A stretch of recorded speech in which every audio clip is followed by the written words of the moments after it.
Los cuadernos, un libro que revela esa trama que quedó por escrito en esos justamente cuadernos del chofer Oscar Centeno, chofer de Roberto Barrata, un colaborador de los K, de los Kirchner, en el lavado de dinero, en la conducción del dinero negro, producto de la corrupción. Nuestro compañero Celso Cuadro lo entrevistó en Punta del Este y vamos a ver justamente lo que decía el periodista Diego Cabot, que por estas horas estaba presentando su libro. Eso, ¿no? Habla de la investigación, no tanto de la causa judicial, que sigue su trámite, que tiene todo el tiempo novedades, pero había una parte que me parecía que había que contarla ahora y que era el momento y que era contar un poco cómo lo hicimos y básicamente explicar el porqué de una cantidad de decisiones que tomamos en aquel tiempo, ¿no? Diego, el libro expresa ahí que vos sos el que recibe toda la documentación y quizás te encontrás con lo que nos encontramos muchas veces los periodistas, es decir, cuándo lo publico, de qué manera,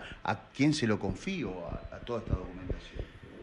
Sí, claro, en general el periodista todo el tiempo tenés un intercambio de idas y vueltas con información.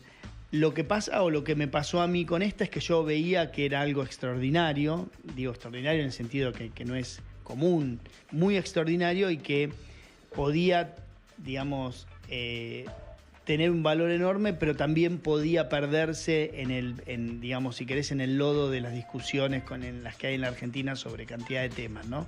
La famosa grieta argentina y demás. Entonces yo digo, bueno, ¿cómo tratar una información extraordinaria? Y ese fue el desafío, ¿no? de entrada, de trabajar muy en silencio. Al principio yo con dos alumnos periodistas ya que están haciendo una maestría, a la que yo soy profesor, con ellos muy en silencio y después tomar la decisión de decir, bueno, ¿qué hacemos con toda esta investigación que hemos hecho, ¿no? Y ahí fue cuando tomamos la decisión de ir a la justicia. Bueno, todo eso fue un proceso que tiene una cantidad de razones, desde algunas personales hasta otras periodísticas o jurídicas, ¿no? Y eso es un poco lo que está narrado en el libro, digamos, la cocina de la investigación. Contame cómo fue ese momento cuando abrís esa caja o cuando la tenés en las manos. Y bueno, imagínate que es lo que... ¿Lograste llegar finalmente a aquello de lo cual tanto se te había hablado previamente? Claro, yo digamos, ya conocía todo este esquema, conocía a todos los personajes, si querés, de toda esta trama. Faltaban los documentos en la mano. Claro, decís, bueno, ¿cómo lo contás, no?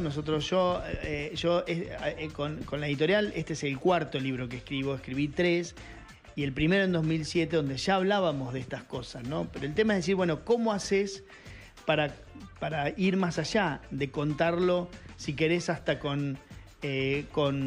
de una manera, en algún momento recurrimos a una estructura un poco picaresca para el primer libro, para tratar de contar estas cosas sin tener responsabilidades penales porque no lo podías probar de otra forma. Entonces digo, bueno, ahora hay una posibilidad de hacer otra cosa, bueno, ¿qué hacer, no? Y en ese momento, como vos decís, cuando me llegó, bueno, para mí es decir, bueno,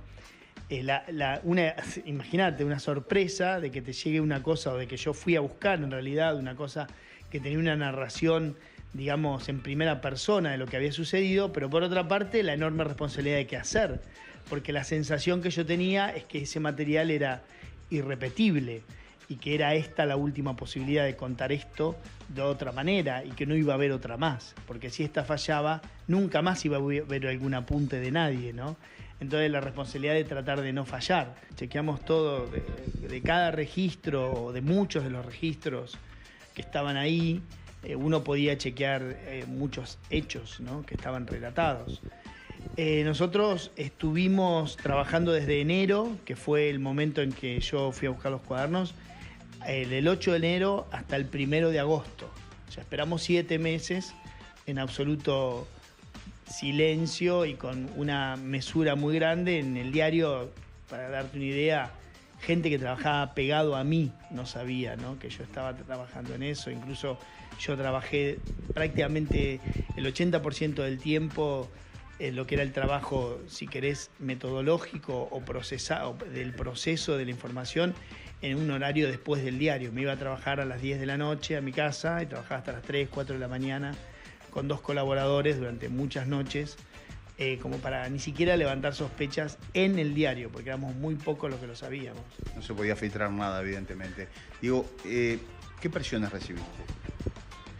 Variadas, muchas, algunas más sutiles, otras menos, pero hubo muchas presiones y algunas cosas que fueron más allá de presiones, ¿no?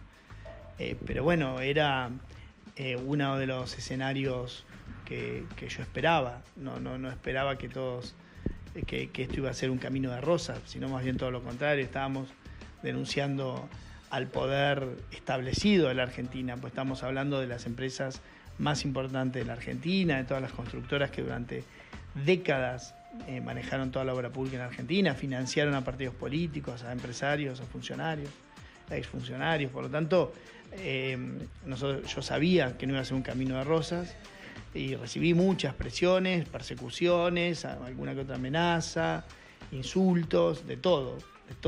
¿A qué conclusión llegás hoy?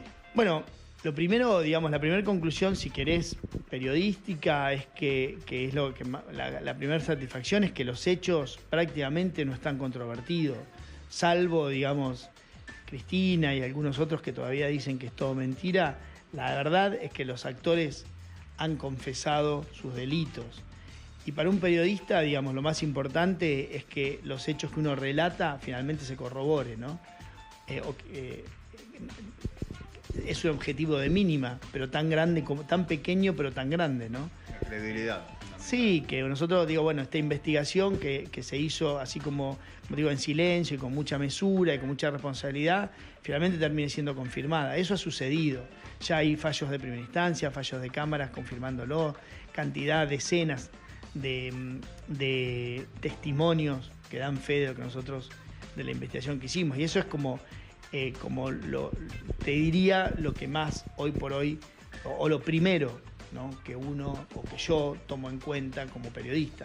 Después los efectos, y bueno, vendrán, pero ya no dependen de nosotros, ¿no? Si habrá efectos jurídicos, que claramente los hay, porque hay gente presa, procesada, imputada y demás. Los efectos políticos, que ojalá los tenga, ojalá que efectivamente la clase política se ponga a reflexionar de cómo se financió durante los últimos 70 años en la Argentina, cómo, digamos, manejó el dinero del Estado y empiecen a mejorar los procedimientos de contratación del Estado con sus proveedores. Y después hay efectos personales, que la verdad que a mí me pesan muchos efectos personales de mucha gente a las que esta investigación claramente les cambió la vida, ¿no? Pero bueno, están pagando por sus delitos, yo no inventé nada, digamos, ellos estaban jugando a la escondida y yo dije piedra libre, pero yo no jugaba, digamos, ni gran parte de la Argentina jugaba, ¿no? Jugaban ellos. Entonces digo, hay efectos por todos lados y las lecturas son variadas. Digo, ¿quedó información todavía? ¿Vos qué pensás? ¿Que hay más para seguir encontrando cosas? ¿Que pueden surgir cosas tan impactantes como esta? Yo creo que sí, porque, digamos, lo que se rompió, para que vos tengas idea, es un pacto de silencio, ¿no?, que funcionó durante años entre la política y las grandes constructoras, las grandes compañías de la Argentina. Eso se rompió y cuando eso se rompe, ¿viste? Cuando se rompe un dique, está bien, es una grieta primero, después es un agujero y después no sabes por dónde va a salir el agua. Entonces eso es lo que está sucediendo. Se rompió un pacto de silencio, cada uno va con una estrategia judicial de tratar de salvarse. Ya esto de la defensa corporativa como existió durante años ya no existe. Cada uno va a tratar de salir de la cárcel o tratar de no quedarse adentro de ella, no dormir una noche ahí adentro. Entonces eso genera también que aparezcan todo el tiempo cosas nuevas. De hecho, en la Argentina, más allá de que esta investigación tiene mucho tiempo, pero ayer en la Argentina hubo 70 allanamientos a 70 empresas constructoras que seguramente van a ser indagadas, ¿no?, que están sospechadas. Por lo tanto, 70 empresarios con temor a quedar presos pueden contar una cantidad de cosas que aún no se saben, ¿no? Yo creo que soy optimista respecto a que va a aparecer más información. Muy bien, la entrevista